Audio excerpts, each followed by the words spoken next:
You know, living with bipolar disorder is like riding a roller coaster that never stops. You have those dizzying highs and those gut wrenching lows.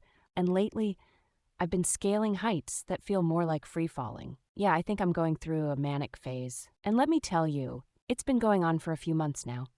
Some days it feels like I'm on fire. My mind races like 1,000 thoughts competing for the gold medal in the Olympics of ideas. Creative energy, off the charts. I can't tell you how many projects I've started.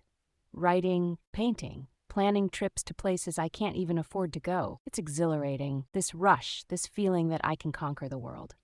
I wake up with the sun, and instead of coffee, I feel like I've drunk straight electricity. But then the other side is creeping in, whispering doubts, dark thoughts. This wave of euphoria brings with it an edge, like I'm balancing on a tightrope, and all it takes is one misstep for everything to topple. It's not always easy to tell what's real and what's just the heightened imagination buzzing through me. I'm bouncing from one social event to another, chatting, laughing, but deep down, there's this gnawing anxiety. Every relationship feels more intense. Friends want to be around me because I radiate energy and I'm the life of the party. But if they only knew how I sometimes feel like an imposter within my own skin, like at any moment, I'll crash and the vibrant colors splashed across my canvas will turn gray and muted. There's this rolling tide of invincibility that makes me think I can take on any challenge.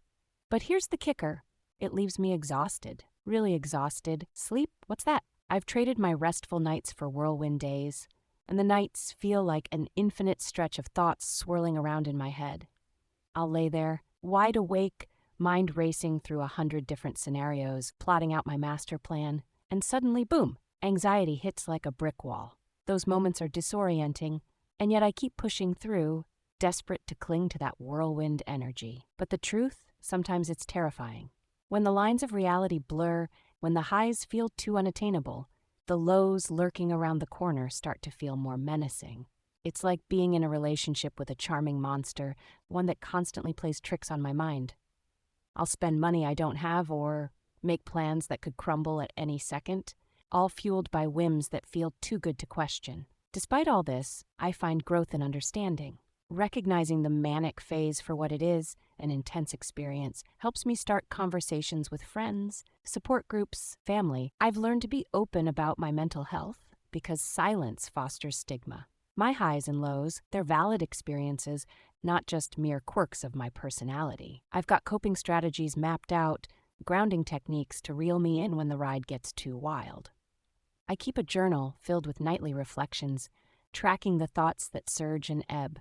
Mindfulness has become my anchor, a way of gently reminding myself to remain present, to breathe in this moment, and breathe out the chaos swirling within me. And for anyone out there who's riding a similar wave, you're not alone in this. These experiences might feel isolating, but connecting with others, sharing stories, can be the lifeline that helps us navigate the tumult. So let's keep talking about this, raising awareness about bipolar disorder, about what it means to feel so vividly alive.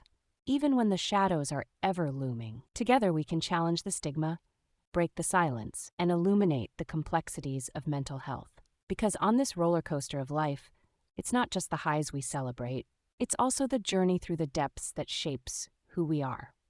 So let's embrace every shade of our experiences, because each color in the spectrum is part of our story.